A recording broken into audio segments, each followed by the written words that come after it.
ఓం నమః శివాయ శ్రీమాత్రే నమః.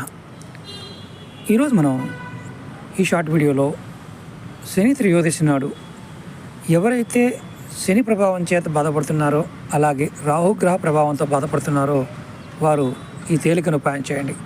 మీ దగ్గరలో ఎక్కడైనా సరే ఇలా చెట్టు చూడండి. ఈ చెట్టు మనందరికీ రెగ్యులర్ కనిపిస్తూనే ఉంటుంది, జిల్లేడు చెట్టు. ఈ జిల్లేడు చెట్టు దగ్గరికి వెళ్ళి మీరు కొద్దిగా ఆవ నూనెని ఇంటి దగ్గర వేడి చేసి చల్లబడిచిన తర్వాత దానిని ఈ చెట్టు దగ్గర తీసుకువెళ్ళి చెట్టు దగ్గర కొద్దిగా ఆవ నూనెని చెట్టు మొదల దగ్గర వేయండి. ఇలా మీరు శని త్రయోదశి మొదలు పెట్టండి. అలా వరుసగా 11 శనివారాలు చేయండి.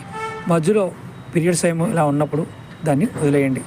అలాగే మీరు వేసుకునే బట్టల్లో బ్లూ కలర్ బట్టలు కానీ నలుపు కలర్ బట్టలు కానీ వేసుకోవడం మానేయండి. ఖచ్చితంగా మీకు శని యోగిస్తాడు, రాహు కూడా యోగిస్తాడు.